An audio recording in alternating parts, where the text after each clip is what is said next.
Attention students, the Jabroni University Network is now in session. Please make your way to class.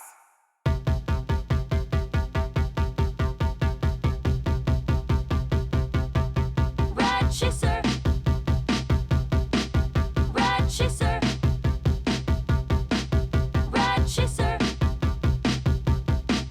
Rad chaser. Rad chaser. Coming to you from Fabulous Studio B+, it's the Chaser Brothers podcast with me, the son of Rad Chaser, and the man of the hour reads Nintendo Power. He reads my Nintendo Powers. The Bionic Commando in Orlando, the gamer who should come with an We're going to work on that intro, too. Rad chaser. Welcome to Chaser Pod 17, brought to you by 2 500 milligram capsules of Tylenol every 6 hours until old Chaser feels a little bit better. I got you. Not feeling too hot. I got you sick somehow. I don't know how that happened. You're very far away from me. Downloaded the virus. Virus. I got bit. Now, to be fair, look, I don't ever get sick, and I wouldn't say that I'm sick now. I'm just, I'm not 100. So, yeah, it is what it is. Normally, I'm a carrier of these diseases. Yeah. And they pass through me and into somebody else. There you go. You be thankful for that. And we too will give thanks. We got about 50 new chasers who've hopped on board. So if this is your first time listening to the show, welcome. Welcome. I'd like to thank the constant listeners of the show, who I learned I learned that Becca is a constant listener. So hi, we're just shouting you out now. Oh, nice. Hey, hi, hello, how you doing? Yeah, that's the stuff. I'd like to give thanks to Professor Raichu on Instagram. Cool name. Yep, and he had a claim sale. I picked up some stuff. I'll talk about it later. And naturally, as a result of thanking Professor Raichu, obviously it's going to be a big thanks to Retro Video Game Guy for pointing me directly to Professor Raichu. So the source. He's the source. He's patient zero of the video game claim sale. He lets me know. He lets me know, and then I get stuff, and then I want to. He just got a giant box of stuff, and now I want to see the stuff that he got. Are you little sprungers going off for those video games already? Maybe to buy, and maybe to just get excited for him to just getting more stuff is cause for celebration. Big time. I agree with that, and as such, we celebrate our own stuff coming in and other people's. They're blessed. Oh, too blessed to be distressed. With the gift of stuff. Ah, the best gift of all. Now, I want to, I feel like I've become a, claim sale-wise, I feel like I'm the guy who comes in and gets the leftovers. I see that leftovers post, and I'm like, okay. Oh, you're moving in after completion. No, you're getting scraps. I'm getting thirdsies. That's fine. They still play the same. Listen, I like moving in. I like moving in after completion sometimes. There's the claim sale that I was just looking at had a couple of loose Dragon Quest things, but then it's also like I'm not paying $60+ for loose anything. No, you might as well just pay up a little bit and get it complete. Yeah, exactly. Get a box. CIB. We buy the cardboard here, if possible. Cardboard is banging. CIB. Get it. For news and content updates, be sure to subscribe to Rad Chaser on YouTube. If you haven't already done that, it's a real bootstrap paradox if you're listening to the podcast on YouTube but haven't subscribed. But subscribe to the channel on YouTube and follow us on Instagram if that's your speed. We're at Rad Chaser there as well, and subscribe to the Chaser Bros podcast wherever you listen to your podcasts. And it's a good idea. And while you're there, you can help us by giving us a 5-star rating. You can also help us by just telling somebody else. Maybe somebody else likes stuff, and then you go, hey, I know a couple guys who really like stuff. And Yeah, phone a friend. there you go. And of course, you can email us at chaserbros@gmail.com. The contest for that free volume 2 of Nintendo Power lives. So It's Castlevania 2, okay? It's literally Simon Belmont holding a disembodied head of Dracula on the cover. You can't make that these days. Go get yourself a free magazine. get a magazine. It's great. It's great. There's other stuff in there too. It's not in the greatest condition, but it is a magazine and it's free, which is the best part. You don't have to pay anything for it. It's a giveaway, but you have to pay by emailing us. You have to email us. That's all you have to do. It won't cost much, just your email. There's a giant sticker of a pumpkin on it, from what I hear. So there's something. You know, just a little jack-o'-lantern, thus making it extra spoopy. I'm already getting scared. I'm already soiling my knickers thinking about it. You want to know what else is scary? Oh my God, what? Xbox is raising their prices across the board in a move I can only describe as absolutely mystifying. Sure. Hot on the release announcement of the Switch 2, Xbox said, well, if they're going to charge $80 to $90 a game, we're going to do that too. And we are going to jack up the prices of our current consoles, which are already about 5 years into their life cycle. We're going to, you know what, instead of putting a discount on them, we're going to make them more expensive. It's a class act move. If you want somebody to think something's good and worth it, you raise the price.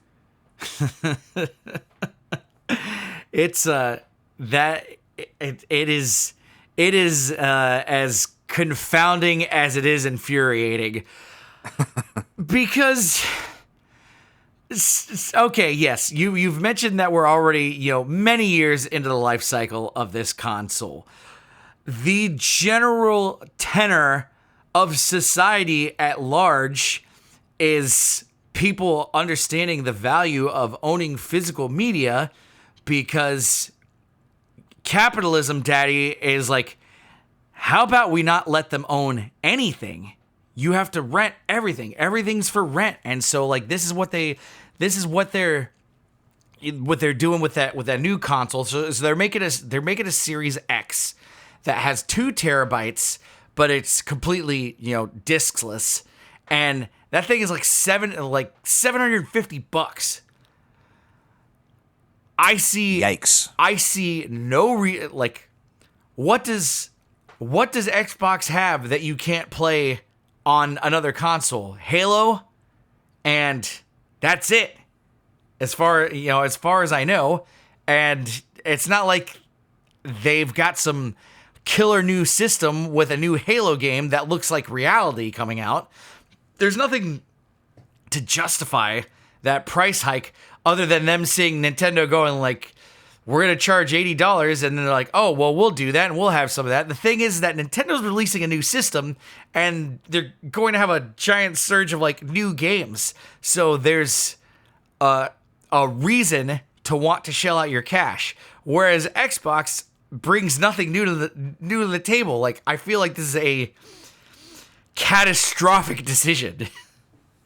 It's hard to say because, from what I understand, the companies, they don't really make money on the consoles in the same way that, a movie theater doesn't make money on the ticket sales, but on, concessions.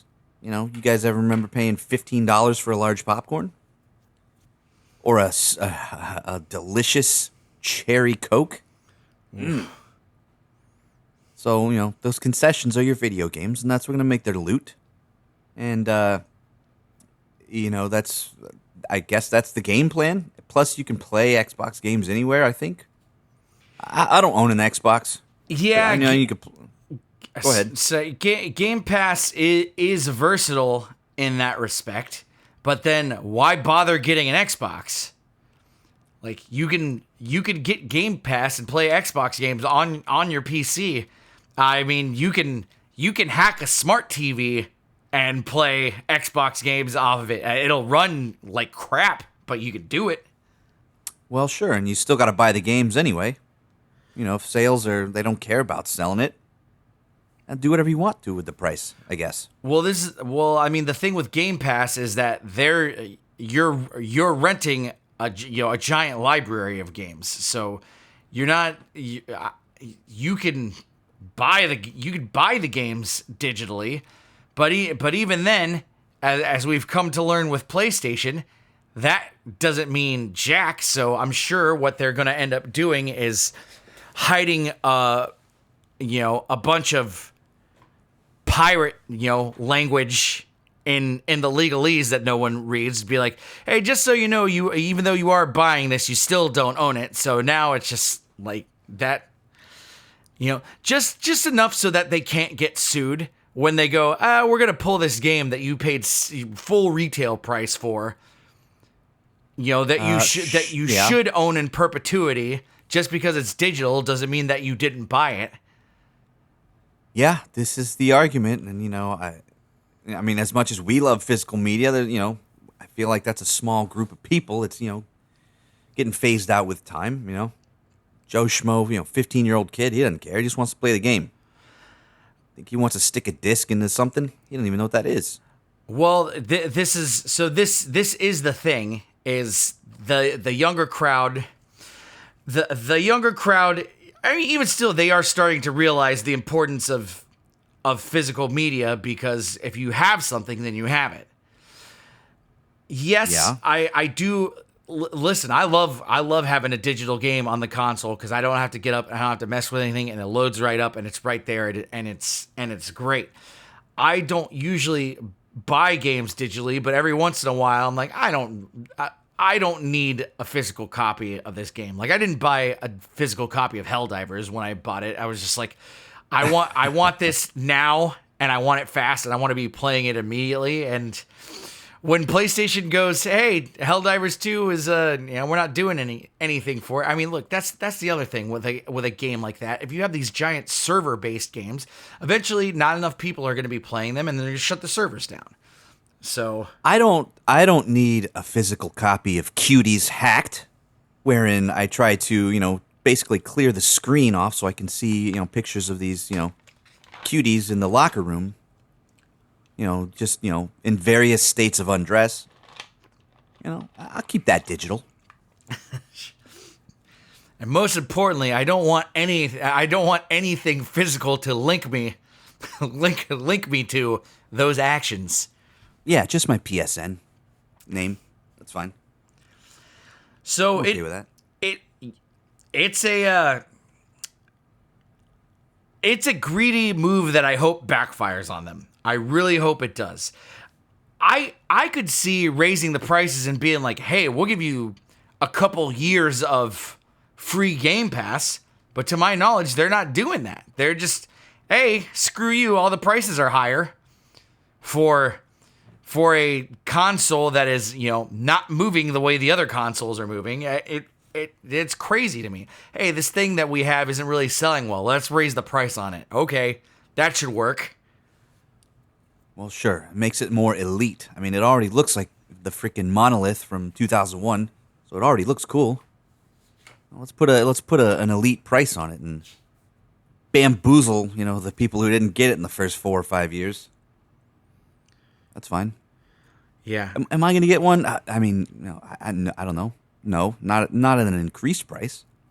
No. At some point, it has to go down. I have no horse. I have no horse in that race either. Game Pass is great. We do have an Xbox in the house, and we have a Game Pass account for Jensen. He only plays Roblox, which is free anyway. So, the Game Pass is irrelevant. But Game Pass is a good library of games to play. I'm not denying that. But geez, like these people will just try to do everything to squeeze every last red cent out of us, And I hope this backfires. I hope that this makes Microsoft go, we blew it, and now we're not going to sell Xboxes anymore. I mean, they don't need to anyway, and there's rumors that they were planning on doing that anyway. So you mean no more consoles and just what, producing games? Well, I think like a Sega type thing. Well, I think because Game Pass can kind of, be used on a PC and whatever other thing. Like if you have like a Steam Deck or whatever. I gotcha. So, I mean that's a rumor, but oh well, woo. I mean, really, when it boils down to it, the modern consoles are just computers that are specialized for video games, and nine times out of 10, the PC is going to be able to run it better anyway if you're already playing PC games anyway. So it's I don't know how I feel about it because I don't have a dog in that race. So I think it's dumb, and I hope it backfires. But if it doesn't and they're successful, I mean, okay, I've been proven wrong, and that's fine. It's no skin off of my teeth. Right. Yeah. Look, this is a PlayStation and a Nintendo house. Yeah. So personally, again, I don't have any skin in the game either. So, is there anything? If Final Fantasy goes Xbox exclusive, then we might have to revisit. They'll go back to Nintendo before they do that, I reckon. Yeah, I need to have a Final Fantasy machine, so that's it's not an Xbox, it's a Final Fantasy machine. Jeez. Well, there won't be any Xboxes coming in, but there is always going to be more stuff coming in because stuff goes That's in true. And stuff goes out, and stuff's mostly in. Yeah, it's a lot of stuff's been going in. So that claim sale that I talked about earlier, I picked up a couple things. I caught a copy of Kirby's Adventure Loose. Nice. I've never played that game. I've never played any Kirby games. That's the OG, right? The NES or no, the Game Boy? The Game Boy one's the original, but they released an NES version. One of the most recent volumes of Nintendo Power that I covered had a segment about, I can tell you exactly what the segment is called. It's called The Name of the Game. And so it was like a 4-page spread that had all these subsections of games where they're like, okay, what's the difference between the Addams Family on NES, the Addams Family on Super Nintendo, and the Addams Family on Game Boy? Nice. And there's a whole bunch of stuff like that. So there was a bunch of Battletoads games that all sort of came out. And so like the most recent Game Boy one at the time was called Adventures in Ragnarok or something like that. And some such. Battletoads in Ragnarok's World. And that guide, I was looking at it and I read it because I was like, I wonder what's the difference between all these Battletoads games. It is just a straight remake of the NES version of Battletoads. And they just changed the name. Yeah. Oh boy, talk about dubious.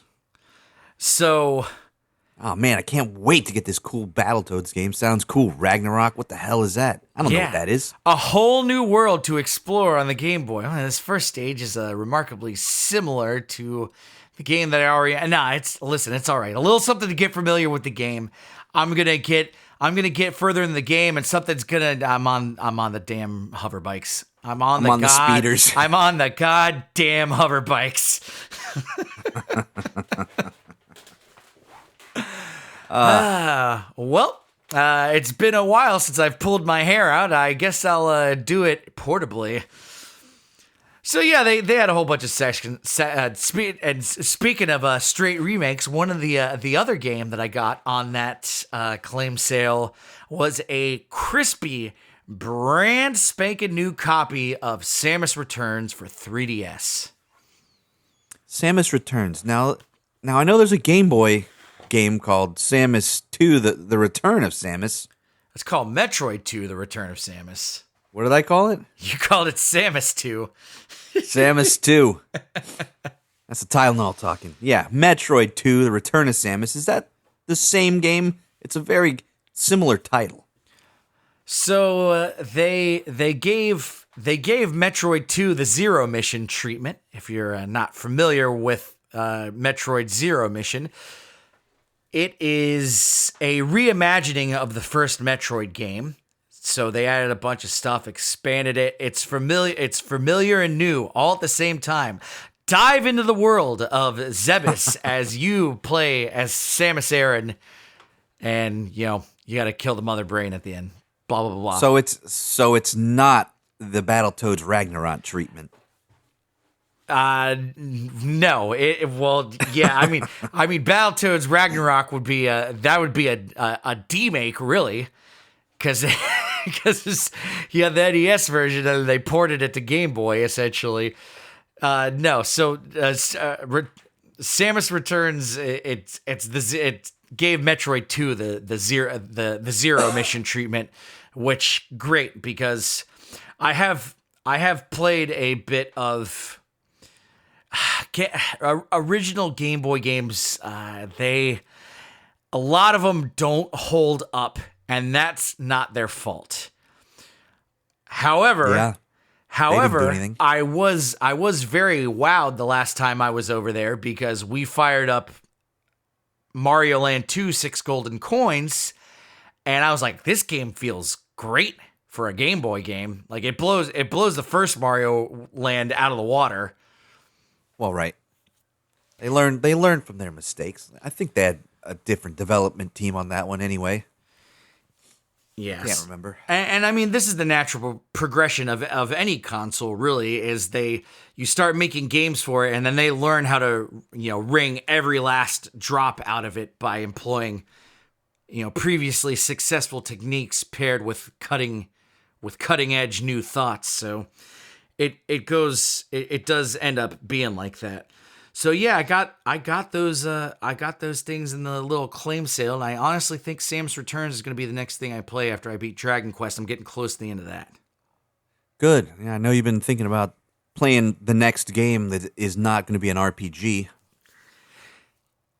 Yeah, so that's good. I just want something that I can knock out in like less than 20 hours.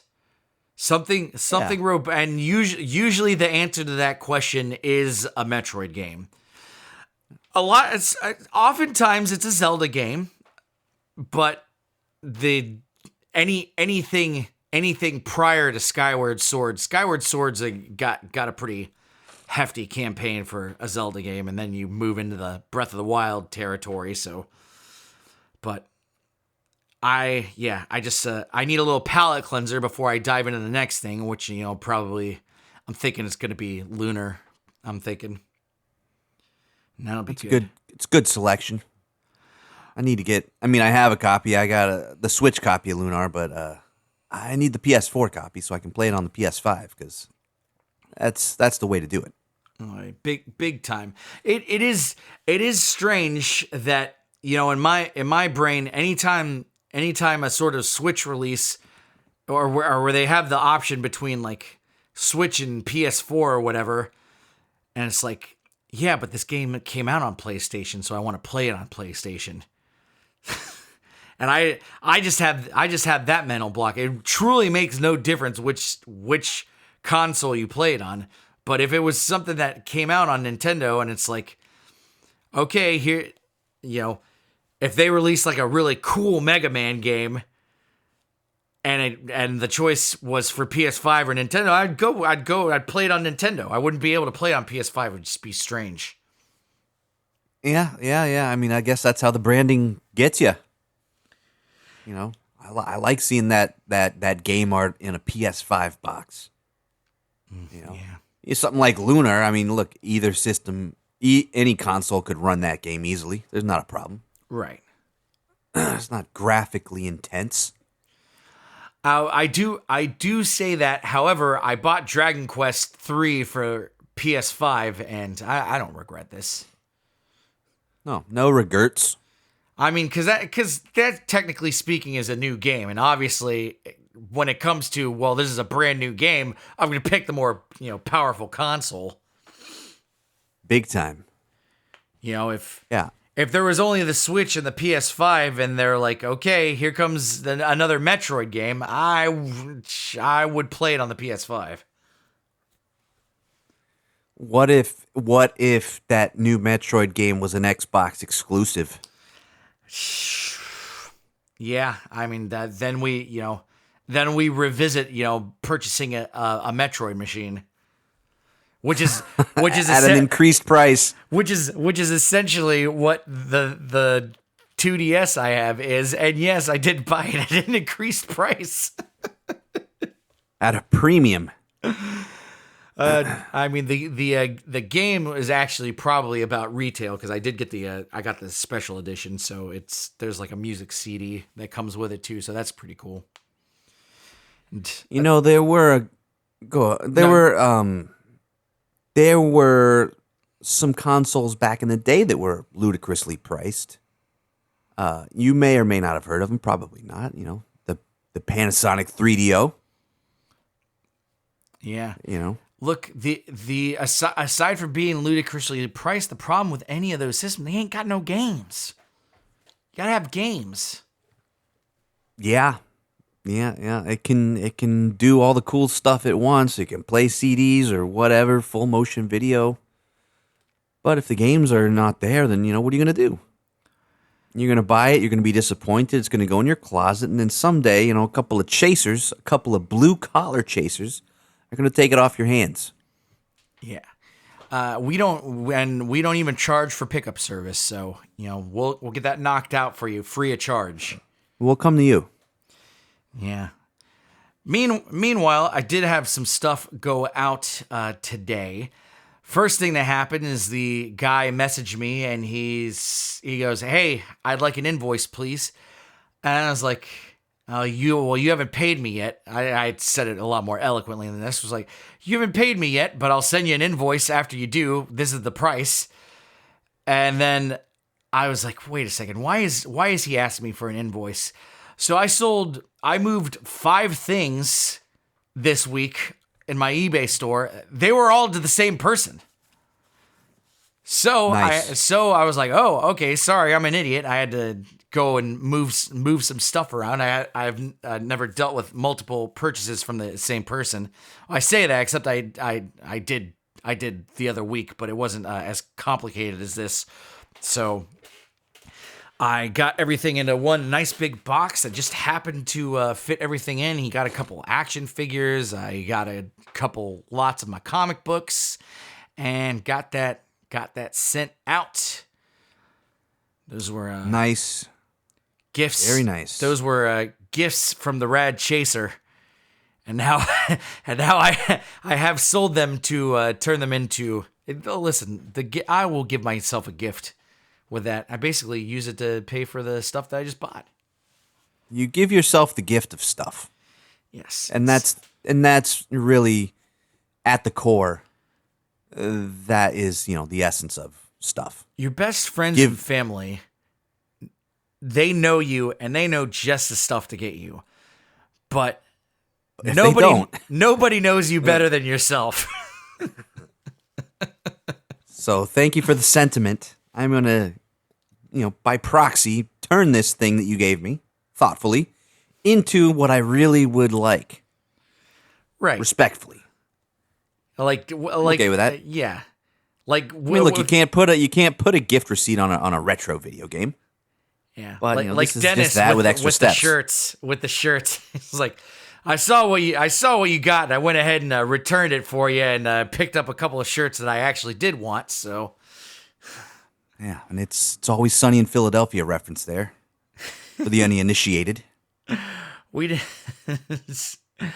this doesn't feel good at all. It just feels like you bought yourself some shirts. Feels good to me. So yeah, that's that is how it goes. Oh, wrong button. I had Sunny on the brain. Here's the correct button. Red Chaser. So, let's say you have, your stuff, you have your entire collection, you have it all in one room. One day you're gazing at the marvel of it all, your entire full encyclopedia of Nintendo powers, all 285 issues, all your NES games, whatever other slop you've got over there. And let's say you leave to go on an errand or whatever, and by some act of God, it's all gone. You come back to the house and it's disappeared off the face of the earth. If that were to happen to you, if you were to lose it all, would you start over? That's a question I posed to you. And I pose that out there to the listeners too, because you guys are in this just as much as we are. Okay, so I think I would if everything was gone, then the first, because it's all the stuff. I'm thinking, okay, yeah. So the stuff is I don't think that I'd just be like, screw it, I'm just gonna turn this into a spare bedroom or something. I'm gonna get in the baseball cards now. Right. I mean, it would be a pain, but also, yeah, just like anything else. I mean, it would be fun. I had fun times, in the first stage of my life or the second stage of my life, when I was chasing stuff down as a young adult, where I was like, you know what? A lot of that stuff still holds up, and I want to get my hands all over it. Yeah. And that was always a thing. It's like, all right, it's been a couple weeks. Let's go to the play and trade to see if anything cool has come in. Is anything new? The thing is, like, new games are always going to come out, and there's always going to be something that's gonna grab me. If I have nothing, the first thing that I grab is going to be what I play. Yeah. As much as I like having the stuff, I also like getting the I also like the stuff to use it for its purpose. So I think that I would just start building back up a collection. It would probably be more specialized than ever before. It's just after having spent all this time getting these Nintendo powers, if I just came here and all of it was gone, I think I might just be like, sorry, everybody. I'm wounded. I'm wounded too much. The first thing I do is I would take out an insurance claim for sure. That would be thing number one. So this is actually relevant. My buddy Brian, who has been helping me build the 3-story playground monstrosity in the backyard. Yep. So he lives in St. Pete, and his house is in a Zone A flood area. Ugh.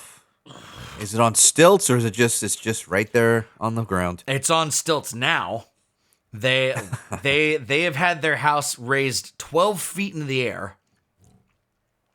Nice. And so they're in the middle of that process. And so we were chat. He's a big he likes RPGs. I didn't realize he was a big Dragon Quest guy, but I was talking about it. He's like, they remade the third one, and I was like, yeah. He's like, oh man. He's like, that was one of my my biggest insurance claims was a Dragon Quest poster that I had on the wall. Because the water, like the water is like, they got like something like 4 feet of water in their house. That's wild. So that basically soaks into the drywall, and everything is just destroyed. So this stuff is on the wall, and and on top of that, it's all like salt water too. So any electronics just get corroded or whatever. So he was like, yeah, like that was I had a Dragon Warrior 3 poster on the wall. He was like, that was my biggest thing. He was like that, and I had some other random game that my dad found at a garage sale. He was like, it was a robot game, but I can't remember what it was called. He's like, I think it was called Up or something. I was like, Stack Up? He goes, yeah, that's what it was. I was like, oh God. I was like, do you still have it? Son of a monkey. He's like, no, that stuff all got like soaked to the bone with salt water. Everything was just a corroded mess. I was like, oh God, that hurts. That hurts that you big time. Especially too, because he didn't know what he was sitting on until he started taking out the insurance claim.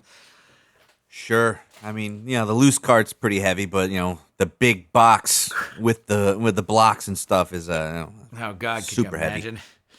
Heavy. I could. Yeah, that's a big heavy game.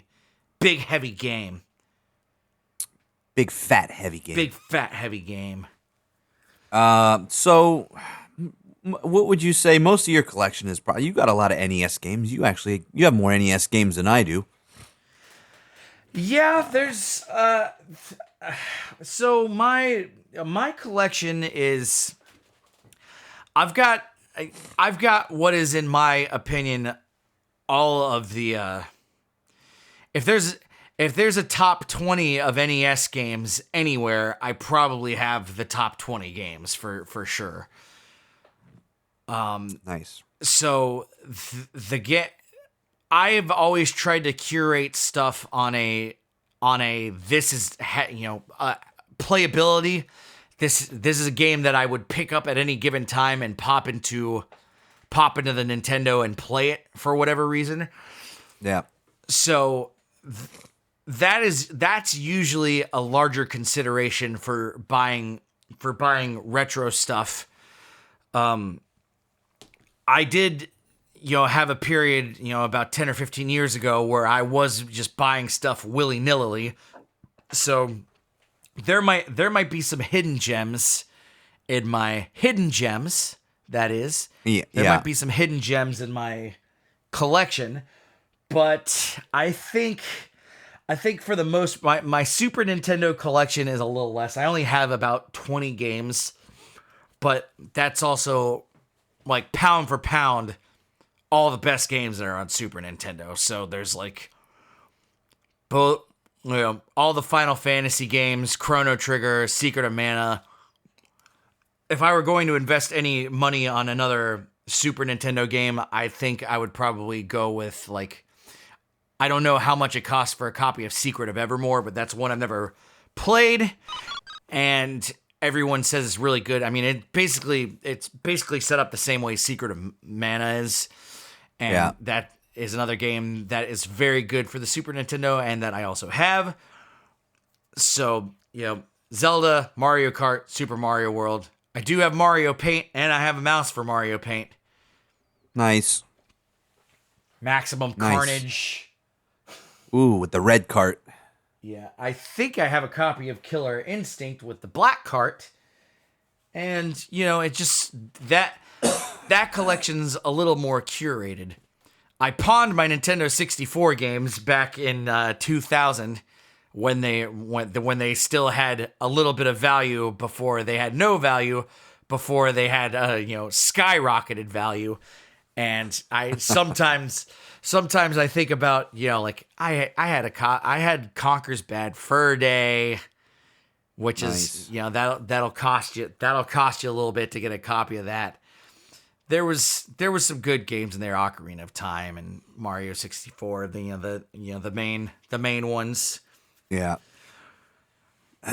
Well, Yeah, I imagine. I mean, it would be a slow rebuild. Like look, if you got if you got an insurance claim and you had the money to rebuild immediately, do you go for it all at once? You just get it slow and steady. Like remember we talked to that guy, our guy Miguel at Galactornator Rex. He said, listen, don't blow your whole wad on getting all these games at once. Get something, play it, enjoy it, and then move on. I think that's how it would have to be. I think that's how I buy games. I'm not usually just buying stuff up. The Nintendo Powers is different because I'm going for a full set, and so I can understand that. But even with buying NES games here and there, I'm weighing the price against the cost of the game. There's a lot of shovies, and I've got some shovelware for the NES, no doubt. But like that Kirby's Adventure, I saw that, I was like, I will have it. It's at a reasonable price, so I'll grab a loose copy of that. It was $20 or something. Yeah. So I'll buy. I would just start rebuilding. I would definitely start rebuilding the core games that have sentimental links to it. So any sort of game where it's like, yeah, I remember that. Like I link it to a specific time in my life, and you gotta have your early. You gotta have your early set of games for NES. So that's gonna be like, obviously, some sort of copy of Super Mario Brothers. I'd probably prioritize getting Super Mario Brothers 2 because that's my favorite one. That's my favorite one.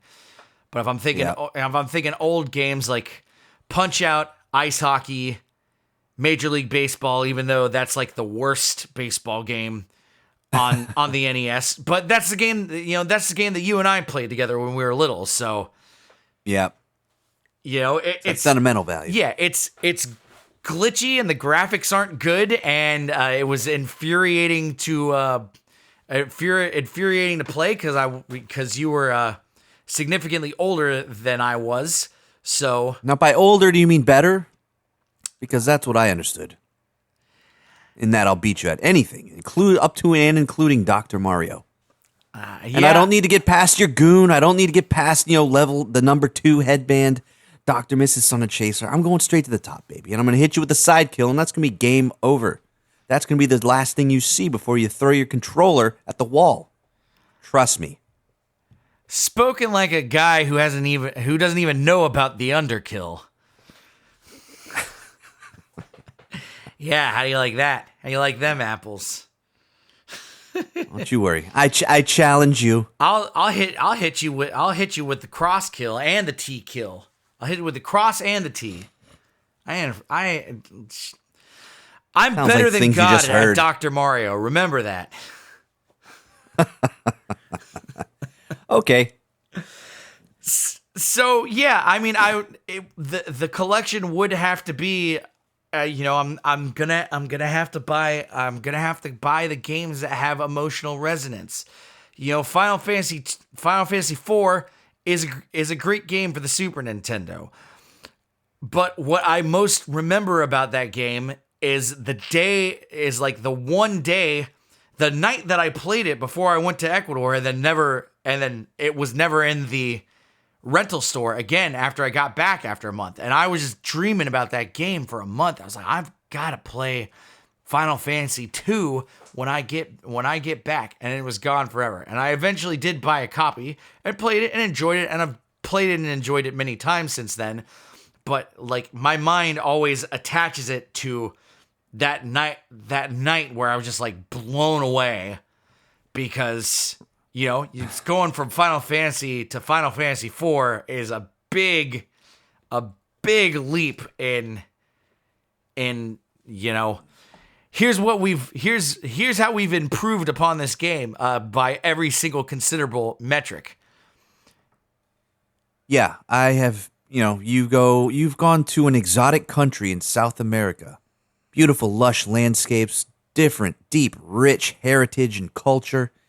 and family ties rooted in that culture, people we haven't met in a long time or ever, family members willing to take us in, show us around the local, fair and, stuff to do. And all you can do is think about Final Fantasy IV from the rental store back in the U.S. Yeah. So out of all those people, guess who still regularly talks to me? Old Chaser. Final Fantasy IV. That's right, baby. Old Chaser talks to you. Who's still around for the Son of Rad Chaser? It's Final Fantasy IV. Big time. Old Chaser. Yeah. Okay, let's say on the same side of that coin, you had to get rid of everything. But what are you could keep some stuff. What are some things you would absolutely not part with? Oh, that's hard. Heck or high water. That's hard because you'll be staying in a cardboard box with these video games. I assume it's it's gonna be the bleakest of times, and it's like, okay, this is. I feel like this is a lot different from the desert island scenario, because the desert island scenario, while it is like you pick the one thing and this is what you have for the rest of all time. This is a different kind of a different kind of mind fuck. Because this is, you have to get rid of this stuff because you don't get to have it anymore for whatever reason. Someone's dying and you have to sell everything. Here, let's make it a little less bleak and just say, all right, aliens have come down. They enjoy video games a lot somehow. Maybe they heard about them through radio signals sent, 40 years ago, and they want all these cool retro games, which they think are brand new. But they will allow you to keep some stuff, but they will take most of it. They're not entirely heartless. They're about 90% heartless. And there's no consequence. There's no if you don't do it, the Earth is going to be destroyed and you'll have no games. No, but I mean the consequences of the feeling. Listen, this is no. I want my head to inhabit the first scenario where consequences will never be the same. Big time. I want to keep my head in that space. So what is it that I would never get rid of? Honestly, my bass guitar, I think. Okay. I know. Not a video game. Yeah, not a video game. It's strangely, it would be. I think it'd be the bass guitar. Sure. Seen a lot of good times. It falls under the umbrella of stuff for sure. Like that's a thing. Like, but if I was like, I need to make a couple $100, or I'm gonna be out of the butt and into the it's like, well, the bass guitar is coming. Is coming with me into the cardboard box. Nice. Yeah, that thing's seen it's seen a lot of road. It's seen a lot of the road. It's seen a lot of good times. It's seen a lot of good shows. Heck, it's even been split in half. Yeah. And came back. And man, this guy who fixed that guitar was just an angel of a man. He's the only version of himself he's the only version of this guy that exists. But also, like, this guy, if I had to describe him to someone who had no sort of humanly information, I would describe him as a wizard who repairs guitars. Yeah.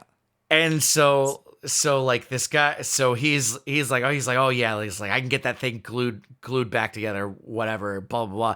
I was like, also I've got, cause I was big into, like, I wanted there's no other guitar like my guitar. Now I do have, it is a Fender.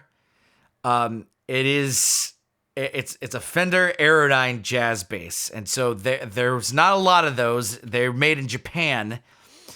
And everything made in Japan is better. but that guitar in and of itself is one of those guitars where it's like this is an $800 guitar that plays like a $1,500 guitar. So straight away, it's something like that. When I bought that guitar, I straight up I went to my buddy Sean Pyle, and he's he was working at Scam Ash at the time. So he's had plenty of time to just sit there. He's a bass player. He plays everything. I go, what do you recommend, man? I was like, Get weird with it. I was like, just hit. I was like, what do you recommend? He's like, honestly, man, I really like the Fender Aerodyne Jazz Bass. I was like, thank you, and I immediately went and bought one. And then he immediately also went and bought one. After he's like, I can't believe you bought that. I was like, this is what you recommended to me. He's like, oh, I was gonna buy one. I was like, just buy it, man. It's a great guitar. Twinsies. Good on you. So then I was like, but how do I soup this guitar up so it's the best version of this car? So it's like I bought a new bridge for it, and I bought new pickups for it, and I bought just anything you could change out on a guitar. I got it all custom, and so I hand all this stuff to this wizard guy, and he's like, so when you put a new bridge on a guitar, like you have to file out the bridge. Like it doesn't come pre-filed where the strings load into the bridge. I know this is a video game podcast, and I also know that we talk about anything except for video games in this podcast, but bear with me because it's important. So he is filing down the saddles, and he gets everything loaded in, and I start playing, and this thing is just like, it's rattling like all get out. And I'm expecting like nice tight action. Like I'm expecting this thing to sound like butter, and this thing is just rattling. He's like, you want that, trust me. and it's like at the time I was just like, well, I can't unfile it and take it to somebody else. But now through the eyes of a man, I do realize that this guy was a wizard, and it's like, yeah, you like, cause that guitar, you play it through an SVT, and it'll bowl you over. Trust me. Yeah, you want it's this. like, yeah, that thing sounds gnarly, which is crazy because all I wanted was like the smooth sounds of a jazz bass that you would hear featured in perhaps a Get Up Kids or Saves the Day type bass tone. That's just like, it's just a really buttery jazz. It's a jazz bass. That's the tone. And that thing's got a jazz pickup in it, but it also has a precision pickup in it. And those things just sound like it's just low end. And the pickup that I bought for that thing had like extra wide magnets on it. So Nice. that thing could get real gnarly. And yeah, it was just a weird, Frankenstein together bass. Jake and I had to drill larger holes into the headstock for the tuning machines that I bought. And also, by mistake, I bought tuning machines for a left-handed bass. So my tuning machines work in the opposite direction. There's no bass like my bass. It's a melting pot. Yeah, and it's Jake is I think he's seriously trying to put together a Farewell Verona reunion. So this thing might see its day come December. What's all that, Grandpa? Yeah, right. I used to be in a band 20 years ago, and my buddy who was also in that band is talking about doing a reunion, and we will do that. We'll rock the set as we always have and always will. Bong. So yeah, that is what about? I'm sorry, I hijacked your conversation there, but what would you do in either of those scenarios? The GameCube kiosk. Yeah.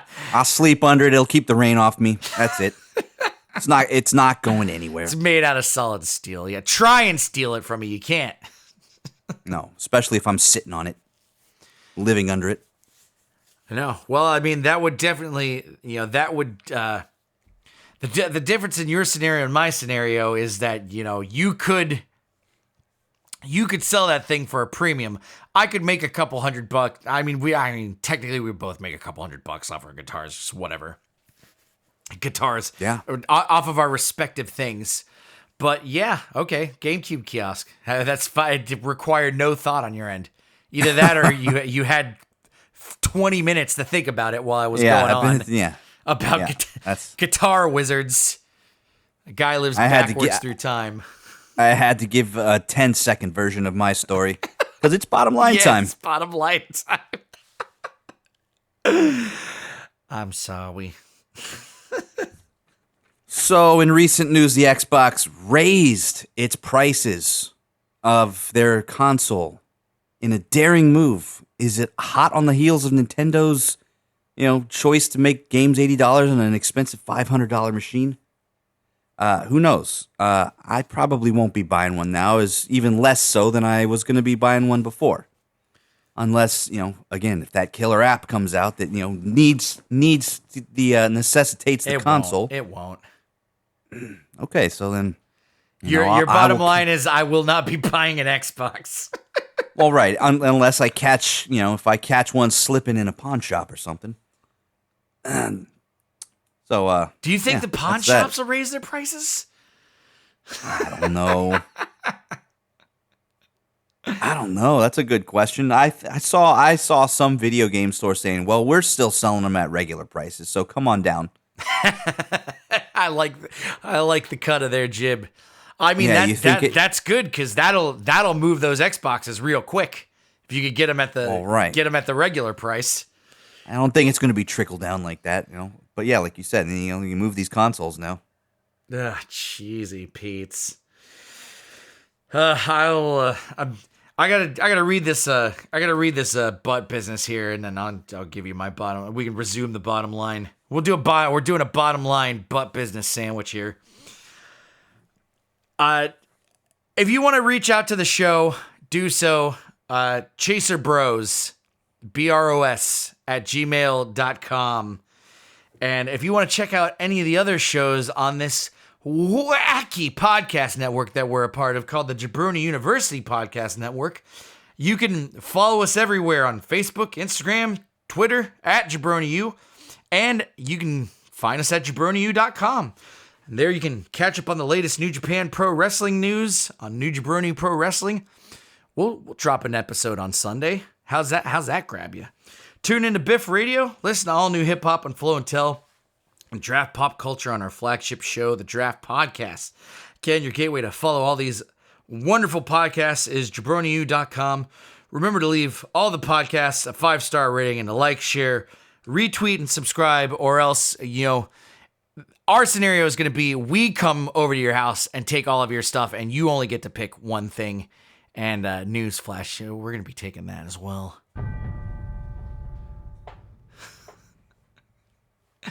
No one is safe. No, for sure not. We're greedier than the aliens. We'll sit there with a smile on our face and just be like, "Oh man, it sucks. It sucks that you're losing everything." I wish there was something I could do. I would feel. You could leave and not take a thing. I wish there was something I could do. Really wish there was something I could do. Ooh, man, my bottom line, gosh. The bottom line here is, catalog all the stuff that you have so that when it comes insurance claim time, you can get the big payout like my buddy Brian did. Get that stack up money. Wise words from the son of Rad Chaser. God, I have a whole record collection too, and it didn't even occur to me to is there one record that I'd hold on to? And just no. Just hold. If you gotta pay, the bottom line is if you gotta keep one thing, make sure that there's an emotional attachment to it and that it's close to your heart. Nice. And it's something to write home about. Yeah. Save your day. Don't let Jimmy eat world. I don't know. When Jimmy comes to eat the world, make sure you hold on to something to write home about. At least 10%. Keep that. And if it weren't for Venetian blinds, it'd be curtains for us all. I am the son of Brad Chaser. Stuck the landing. And Chaser, until next time. Until next time, my beautiful chasers, please, please, please never forget. We're going to talk about Convenience Store 4 and our build out of the game soon enough. Don't think we forgot.